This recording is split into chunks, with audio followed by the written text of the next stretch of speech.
Peningkatan kualitas hidup masyarakat tak bisa berjalan tanpa pembangunan infrastruktur yang memadai. Untuk mewujudkan cita-cita itulah, pemerintah pusat terus menggalakkan pembangunan infrastruktur ke seluruh penjuru negeri. Tak hanya di kota, pembangunan infrastruktur menjamah hingga ke pedesaan. Lewat infrastruktur inilah berbagai harapan ingin diwujudkan. Salah satunya hidup yang bersih dan sehat.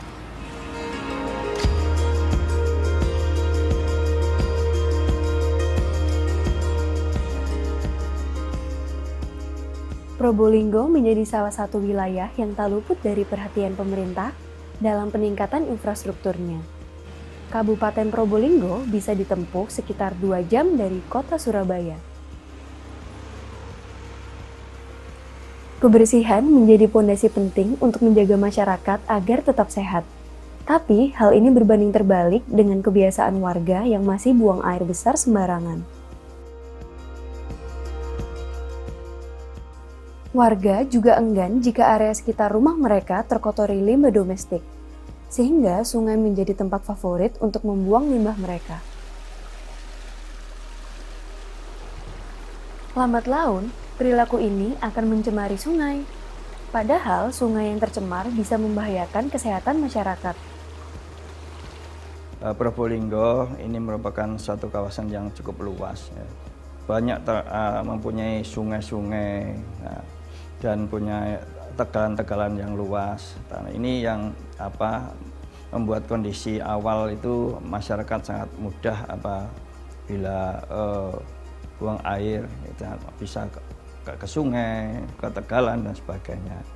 Nah, ini tentunya merupakan suatu persoalan di bidang kesehatan dan juga kalau dikaitkan dengan pariwisata, Probolinggo juga banyak tempat wisata yang menarik. Nah, ini juga akan mempengaruhi para wisatawan. Oleh karena itu diperlukan satu solusi yang mana solusi itu di bidang sanitasi khususnya.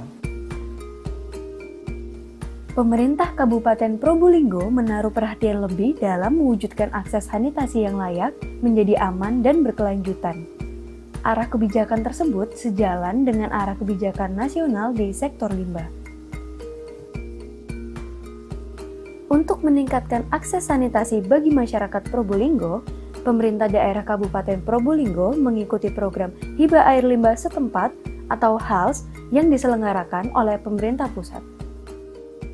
Program Hibah Air Limbah Setempat ini merupakan program yang sifatnya output based, di mana pemerintah daerah atau pemerintah kota kabupaten itu akan melaksanakan pembangunan tangki septik terlebih dahulu menggunakan dana APBD yang kemudian akan diganti melalui proses pencairan dana hibah dari Kementerian Keuangan. Selain itu, program ini juga menyasar kepada tingkat rumah tangga langsung, di mana sistem pengelolaan air limbah domestik setempat dari program ini dapat dilaksanakan baik yang sifatnya individu maupun komunal hingga 10 kepala keluarga. Program Hibah Air Limbah Setempat merupakan upaya percepatan peningkatan akses sanitasi yang aman untuk masyarakat. Probolinggo sudah 4 tahun mengikuti program ini. Dimulai sejak 2016 hingga 2018, kemudian dilanjutkan lagi tahun 2020. Desa Kedung Caluk merupakan salah satu desa yang memperoleh program HALS tahun ini. Faktor geografis memungkinkan pembangunan instalasi pengolahan air limbah atau IPAL secara komunal di sini. Satu tangki septik yang dibangun dapat digunakan untuk 3 hingga 10 sambungan rumah.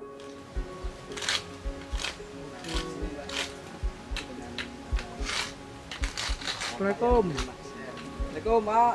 Waalaikumsalam. Nah, ini Pak, kalau boleh tahu tangki komunalnya yang mana nih, saya pengen lihat. Di sini, Nun Sewu, di sini itu ini anggap pembuangan terakhir. Iya. Jadi dari dalam itu ada kloset, kita masuk ke bak penampung ini.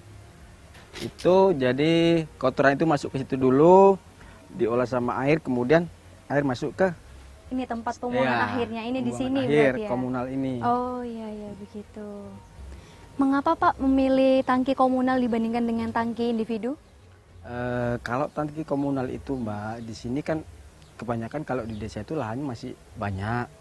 Jadi kalau untuk individu itu kebanyakan apa ya, tangga-tangga dekat itu kan ada yang roweng yang aduh ini dekat punya saya gitu, dekat air bersih kan gitu. Jadi kita buat komunal. Lalu alasannya mengapa memilih tangki komunal itu sendiri? Karena ini juga merupakan program ya Mbak. Jadi kita ngikut aja program di mana warga desa itu memang kebanyakan memang belum punya gitu. Belum Iya. punya. Lalu untuk kelebihan tangki komunal sendiri dibandingkan dengan Iya. tangki individu, kira-kira apa aja Pak? Kalau komunal itu kan untuk penyedotannya nanti itu kan bisa, misalkan di sini ada 4, itu mungkin pembiayanya mungkin di antara 4 orang itu Oh. gitu. Jadi satu langsung ya Pak Iya. ya, lebih efisien dan efektif ya Iya, tentunya. daripada individu. Iya baik. Pak, apa sih manfaat yang terasa setelah adanya program HALS ini? Ya manfaatnya itu Mbak, nomor 1 ya. Kalau dulu saya sering buang kotoran besar ke sungai. Oh iya. Iya, kalau sekarang ada ini ya terima kasih atas bantuan dari Ibu Bupati, Bu Tantri ya terima kasih. Adanya program HALS ini juga bertujuan membangun kesadaran warga untuk hidup sehat di tengah lingkungan yang sehat. Meski di awal sempat mendapat penolakan dari warga, namun kini warga sudah merasakan manfaatnya dan mendukung penuh program ini. Pada awalnya memang kita ini mengalami kesulitan karena ini berkaitan dengan pola hidup ya, kultur masyarakat yang dulunya sangat mungkin menurut mereka mudah dijangkau, bisa kemana, buang air di mana saja. Nah, pengertian-pengertian dari ilmu kesehatan ini, ke arah sana ini yang memerlukan waktu, sehingga pada awalnya memang sangat sulit gitu ya, sangat sulit, artinya merubah pola perilaku memang sulit. Dan kita yang paling penting di sini adalah mengadakan pendekatan atau pemicuan ya. Pemicuan terhadap masyarakat itu sendiri, di samping ini berjalan paralel dengan pembangunan tangki septik itu sendiri. Mereka membutuhkan contoh konkret, sehingga kami juga sempat mengajak sekelompok masyarakat itu ke daerah yang sudah menyiapkan tangki septik yang komunal gitu ya. Dan mereka melihat itu, beberapa dari mereka itu setuju gitu. Setelah dilakukan ke satu kelompok, 2 kelompok, ternyata mereka sangat tertarik. Bahkan mereka ada yang tahun ini tahun sebelumnya tidak ikut, mereka mendaftarkan diri. Kondisi awal memang tahun 2016 sekitar 55% lah masih perkembangannya hingga saat ini sudah naik beberapa persen sampai 61% kondisi sekarang. Kami terima kasih ada beberapa program-program yang diberikan oleh pusat atau provinsi, dan kita sendiri di daerah juga sangat atensi terhadap program tersebut, sehingga kami sangat welcome, sangat menerima adanya program HALS ini. Ini dibuktikan dengan swadaya masyarakat dalam membangun bilik kamar mandi sendiri. Warga juga rutin membersihkan bak kontrol dari lemak dan kotoran dalam waktu tertentu. Di dalam RPJMD 2018-2023, program kesehatan ini merupakan program prioritas yang kedua. Oleh karena itu, kami pemerintah Kabupaten Merowo sangat tertarik mengikuti program hibah atas limbah setempat, tentunya dalam rangka mencapai yang menjadi kinerja Bupati, di mana program tersebut tadi disampaikan oleh Kepala Dinas PUPR capainya masih 50%. Kami sudah banyak bekerja sama dengan pihak iWash, di mana capaiannya hari ini sudah 61%. Tentunya ini belum ideal untuk dikatakan Kabupaten Probolinggo yang bersih dan sehat.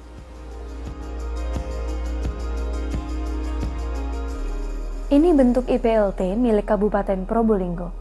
Limbah dari tangki septik warga disedot sekali dalam 3 tahun dengan truk ini. Limbah yang disedot kemudian dikumpulkan di sini untuk diolah agar hasil pembuangannya tidak mencemari lingkungan. Memiliki instalasi pengolahan limbah tinja atau IPLT di daerah tersebut menjadi salah satu syarat untuk mengikuti program hibah air limbah setempat.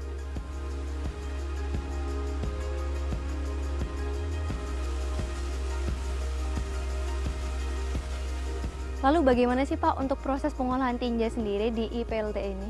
Oh iya, mulai dari awal truk masuk itu kita sebelum diolah ke yang unit sebelumnya kita ada SSC. Masuk ke dalam sini? Iya, solid separation chamber ini kita di sini ada bak penampung, bak penerima. Bak penerima, bak penampung. Di sini sebelum masuk ke unit pengolahan selanjutnya kita pilah dulu. Pisah antara sampah plastik, pempes juga termasuk di sini juga ada. Campur berarti ya? Iya, banyak. Termasuk sama ya itulah. Ini pengolahan awal lah istilahnya. Iya, awal. Disaringnya di sini nih. Iya, di sini. Dipisahkan antara cairan dan padatan di sini. Oh iya iya. Baik. Padatannya tetap di sini di kolam sesudahnya ini. Nanti setelah di SSC kita ke pengolahannya selanjutnya yang di ABR. ABR itu di situ ada beberapa alat untuk menyaring antara di situ pun ada padatan yang terbawa, tidak sepenuhnya air. Iya, yang di ABR nanti setelah ABR baru pengolahannya di fakultatif. Kolam itu ya? Ya, Kolam fakultatif yang seperti kolam renang ini. Nah, ini kolam fakultatif, Mbak. Setelah di anaerobic filter, setelahnya masuknya ke sini. Ya, masuknya di ini kolam fakultatif. Fakultatif ini pengolahannya nanti pembunuhan mikroorganismenya ini di sini. Melalui sinar matahari. Nanti setelah itu akan masuk ke kolam maturasi di situ. Oh iya iya. Lalu proses terakhir, yang paling terakhir itu apa Pak? Output dari hasil pengolahan tinja itu sendiri? Kalau outputnya sendiri itu sudah merupakan lumpur tinja yang sudah kering. Iya. Itu bisa dibuat pupuk organik, bisa diaplikasikan ke tanaman tapi non pangan. Jadi menjadi pupuk untuk tanaman non pangan. Non pangan. Itu pun kalau misalkan dipaksakan untuk ke pangan, itu bisa diaplikasikan ke pohon berkambium. Seperti pohon mangga, itu pokoknya yang agak tinggi lah. Output yang diinginkan dari pelaksanaan program hibah air limbah setempat tentunya untuk mencapai peningkatan akses sanitasi yang layak dan tentunya menuju ke akses sanitasi aman, di mana hal tersebut didukung dengan pelaksanaan pengurasan lumpur tinja. Jadi kami mengharapkan 3 tahun setelah pembangunan tangki septik dilaksanakan, penerima hibah dapat menjadi pelanggan layanan lumpur tinja terjadwal yang diselenggarakan oleh pemerintah kota kabupaten. Dengan demikian, tentu itu akan berdampak positif terhadap peningkatan pemanfaatan infrastruktur instalasi pengolahan lumpur tinja. Dan itu akan mendukung kegiatan atau mendukung target pembangunan yang berkelanjutan. Sejak kehadiran program HALS, kebiasaan warga desa untuk membuang limbah ke sungai jauh berkurang. Kebiasaan membuang ke sungai kini beralih ke kamar mandi. Perilaku hidup bersih dan sehat pun mulai terasa. Dari program HALS sendiri, kalau dilihat dari administrasinya, koneksi komunikatif dengan pemberi program ya, kita dengan pusat itu sangat intensif sekali komunikasi, sehingga administrasi yang bisa kita cukupi, dan yang tidak bisa, ternyata program ini cukup luas gitu ya, cukup luas. Kalau tidak bisa pasti dicarikan solusi-solusi, sehingga secara keseluruhan ini ada kemudahan lah, ada fleksibilitas dari program ini. Semoga kisah keberhasilan program hibah air limbah setempat di sini memacu daerah lainnya untuk mewujudkan kisah serupa. Karena kebersihan merupakan tanggung jawab kita bersama. Yuk, sama-sama kita jaga kebersihan untuk Indonesia yang lebih maju. Setelah pemerintah kota kabupaten dinyatakan layak untuk mengikuti program hibah air limbah setempat dan dapat memenuhi persyaratan sesuai yang diatur di dalam pedoman pengelolaan program hibah air limbah setempat, Kementerian Keuangan akan menerbitkan surat persetujuan penerusan hibah yang akan ditindaklanjuti dengan pelaksanaan penandatanganan hibah perjanjian hibah daerah antara Kementerian Keuangan dengan kepala daerah. Untuk mengikuti program hibah air limbah setempat, persyaratan utama bagi setiap pemerintah kota kabupaten tentu saja memiliki instalasi pengolahan lumpur tinja dan masih memiliki idle capacity untuk bisa mengelola lumpur tinja dari tangki septik yang nantinya terbangun. Kami akan melaksanakan survei baseline untuk mengecek kesesuaian daftar calon penerima manfaat yang disampaikan oleh pemerintah daerah dengan persyaratan kriteria yang diatur dalam pedoman pengelolaan hibah air limbah setempat. Kemudian setelah pelaksanaan perjanjian atau penandatanganan perjanjian hibah daerah tersebut, baru pemerintah daerah dapat melaksanakan konstruksi pembangunan tangki septik sesuai dengan kriteria teknis yang telah ditetapkan dalam pedoman. Setelah pelaksanaan konstruksi, tentu saja kami akan melaksanakan verifikasi terhadap hasil pembangunan yang telah dilakukan sesuai dari apa yang telah dilaksanakan oleh pemerintah kota kabupaten dan kemudian ditindaklanjuti dengan pelaksanaan uji petik yang dilaksanakan oleh BPKP. BPKP akan melakukan pengecekan terhadap hasil laporan review verifikasi yang dilaksanakan oleh tim konsultan kami terhadap hasil verifikasi pelaksanaan pembangunan tangki septik yang dilaksanakan oleh pemerintah daerah. Kemudian setelah pelaksanaan uji petik BPKP, pemerintah daerah atau pemerintah kota kabupaten akan mengajukan permintaan rekomendasi kepada Balai Prasarana Permukiman Wilayah selaku PPMU dari program hibah air limbah setempat. Berdasarkan hasil rekomendasi tersebut, kami CPMU Hibah Sanitasi akan menerbitkan surat pertimbangan penyaluran dana hibah kepada Direktorat Jenderal Perimbangan Keuangan sebagai dasar pemerintah daerah melaksanakan atau mengajukan proses pencairan dana hibah. Kemudian, pemerintah kota kabupaten juga dipersyaratkan untuk memiliki strategi sanitasi kota yang masih terupdate.